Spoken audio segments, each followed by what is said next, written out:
Hello everyone, welcome back to my channel. Today's video is going to be a TBR video for the year of 2021. These are just some books that I 100% want to get to in the new year. It's not necessarily a monthly TBR video. I used to do those, but I figured that every time I do those, I never actually read the books that I mention in my TBR. So this is just going to be a year-long TBR of books that I want to read, and I'll always be referring back to this video when I'm doing my reading and seeing if I caught up and I read what I actually wanted to read. And I wanted to do a yearly end wrap up at the end of 2021 to look back on this video and react to it and see if I read all these books, because I just never hold myself accountable when I'm doing these TBR videos, which is totally fine. It's nice to like plan out what you want to read, and like if you don't end up getting to it, then it's fine.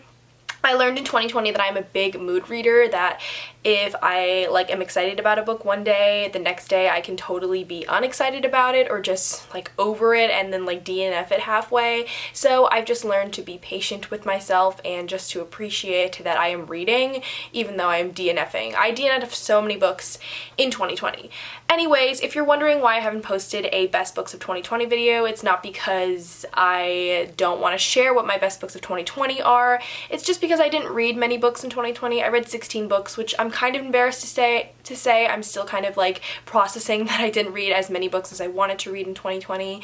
But I will be probably doing a blog post or some Instagram post sharing some of my favorites from the year and some highlights. Not gonna say there were like amazing books that I read in 2020, but there were some good highlights that I wanted to mention. So anyway, let's just get started into this TBR video with some goals that I'm planning to hit in 2021. So I just have my computer here of some goals. So the first goal that I want to achieve in 2021 is to read 50 books.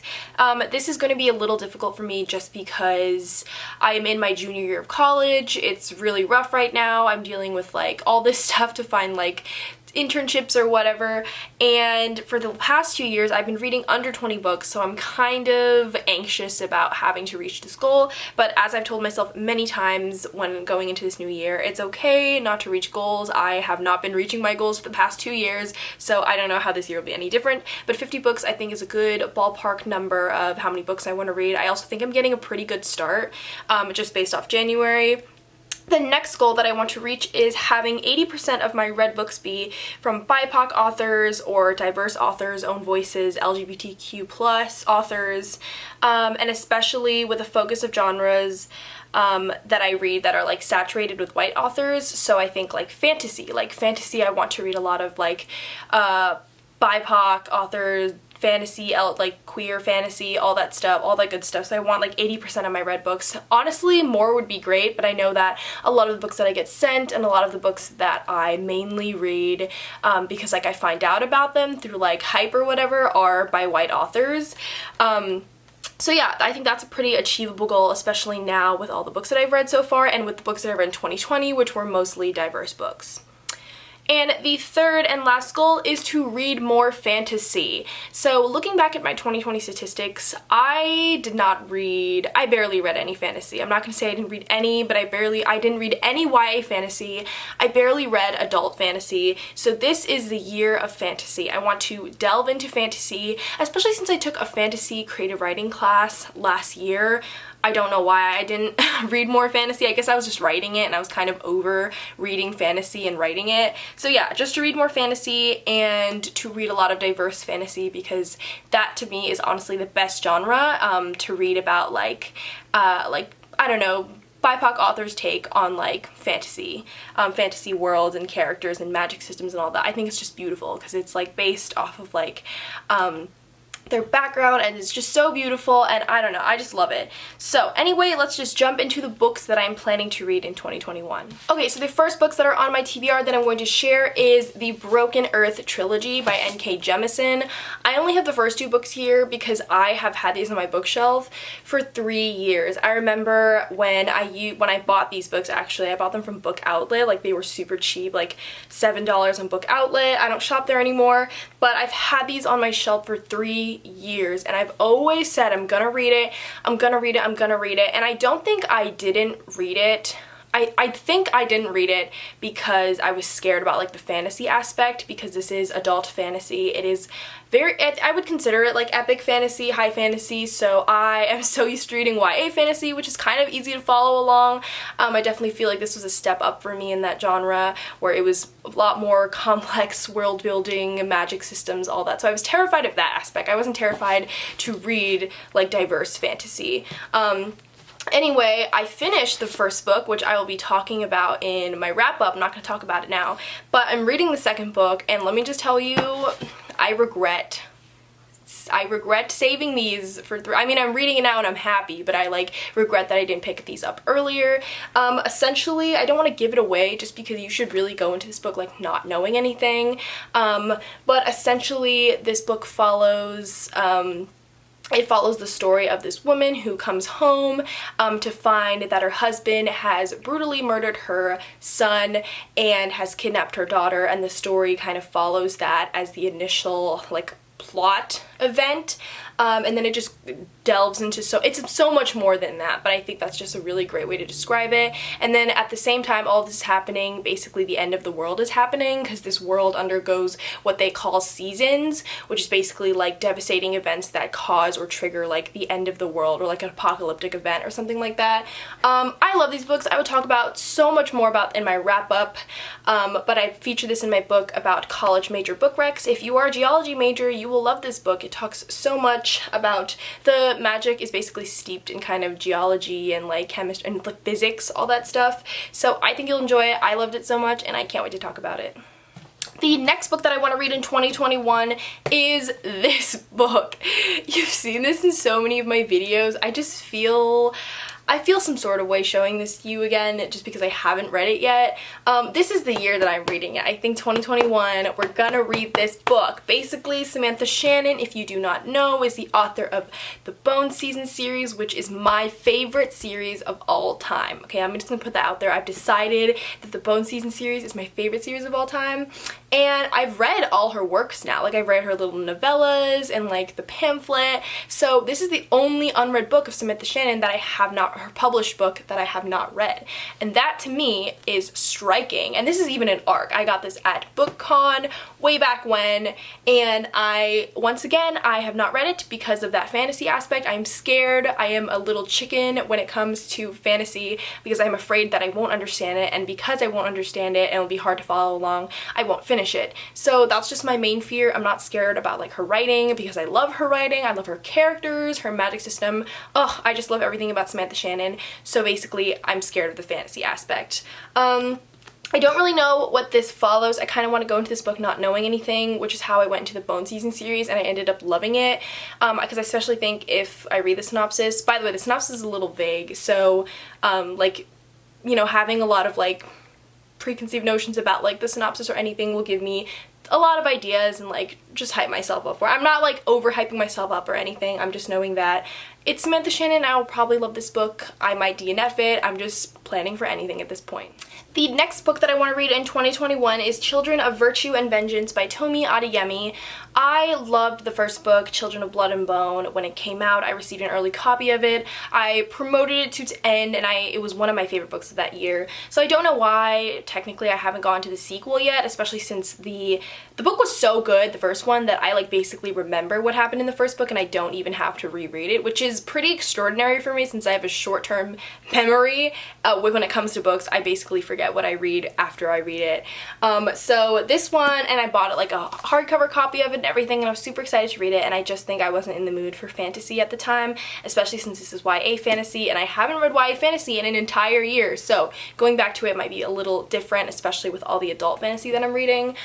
Basically, the first book it takes place in this world that does not have magic after it has been outlawed by the king, and anyone seen or known to do this kind of magic is killed, and we follow our main protagonist. It's in different different perspectives, but it follows our main character, who is a part of this order of people called the Magi, and she's trying to bring back power to her world because she is tired of being oppressed and her people are being killed. And yeah, I thought the magic system was great. I really love fantasy books that have broader arguments about like, or like they have discussions about like race, and social justice and gender and all of that. And I definitely think with the 5th season that was very much present. I think with this series that was very much present, which is why it became so popular, because it was a fantasy book that commented on a lot of really important topics. I especially think, I know this book is going to be good. I already know it's going to be good. I just need to hunker down and read this one. So I'm excited to get to it. Please let me know if you have read the sequel and if it lived up to your expectation, if it was good as the first. I don't know if there's a third, but I will let you know if there is a third book. The next book that I want to get to in 2021 is one that is, I have no idea why it's on this list. I have Hush by Dylan Farrow on this list. I received an arc of this and I really didn't know what to think of it, so I didn't read it. But then all of a sudden I came back from school and I read the synopsis book and I was like super, like I was kind of blown away, because basically the story behind this is that I took a creative writing fantasy class last semester and I actually wrote a short story that is basically the premise of this book. I mean, mind you, I didn't know about this book, so I like obviously didn't copy it. I honestly just came up with the idea, and with like creative writing it could be like half and half, like the idea is taken, the idea is not. My short story was called The Wordsmith. Apparently the synopsis is really vague for this book, but apparently let me see what I wrote here. Language is not a skill to possess. It is for everyone because it is pure. It is not for everyone because it is pure magic, and only the most powerful, like unique people of this world have the privilege of accessing the special gift. So that kind of sounds, that literally sounds like the premise of my short story. But anyway, I'm more curious about this book than anything, curious to see like what it's about and to read more about it, because if it's anything like what I wrote, I think that would be super crazy and like really awesome. So anyway, Hush by Dylan Farrow. Thank you so much to Wednesday Books for sending me a copy. Okay, the next book that I want to read in 2021 is These Violent Delights by Chloe Gong. I'm probably like one of the only people who have not read this book in my feed, and that is because everywhere in my feed I see this on people's best books of 2020 list, and this came out in like November and I bought it in November because I was like, this is amazing, I want to get to this. It is essentially a 1920s retelling of Romeo and Juliet following two rival gangs and a monster, like a real ass monster. And I know this book is really dark and it's a little scary. I actually bought this book for myself, but my boyfriend wanted to read it, so I let him read it first. He absolutely loved it. It takes place in Shanghai, which is where he grew up, and I'm excited to read. I haven't read a book. I actually read a lot of books with Asian main characters in 2020, but I'm excited to read a lot of fantasy with Asian main characters. This book looks amazing. I definitely just want to read it. Like, this is definitely on my list. I'm going to read it. Like, there's no question in that. So if this has not been on your list yet, definitely check it out. It's an amazing book, as I've heard from many people, including the people that I trust. So yeah. Okay, so the final book that I want to read in 2021, can you guess what it is? It is Homegoing by Gyasi, which has been on my TBR videos since before I could remember. I bought this book so long ago. This is like one of the prettier copies. And it's really funny about this book because I ended up picking up Gyasi's newest release, which is Transcendent Kingdom, if you don't know, and Transcendent Kingdom ended up being one of my favorite books of 2020, which is so weird for me to think about, that I read her newest release before I read the book that I had from her that has been on my shelf for like 2 years. So I'm kind of disappointed in myself that I didn't read this first, but now I know that I'll love this book because I love Transcendent Kingdom, and I just want to get back into her writing, you know, how she writes emotions so well. This follows two half-sisters who are born into different villages in Ghana, and they kind of lead different lives, different futures, and it follows their like descendants over. It's a generational novel through generations, and follows their descendants and their stories and where they ended up. I love generational novels. If you haven't read Pachinko, that is a really great novel that I keep talking about over and over again. Homegoing sounds super beautiful. I just know I'm gonna love it, and basically there's no excuse for why I haven't read this book, but anyway, it is on my 2021 TBR, and I'm excited to just look back at this video at the end of the year and still see that I haven't read this book. But yeah. Alright everyone, those are all the books that I want to get to in 2021. Let me know down below if any of these correspond on your list or what books that you want to get to in the new year. Thank you guys so much for watching. Please like this video if you enjoyed this content, subscribe to my channel if you want to see more, and I will see you on the next video. Bye!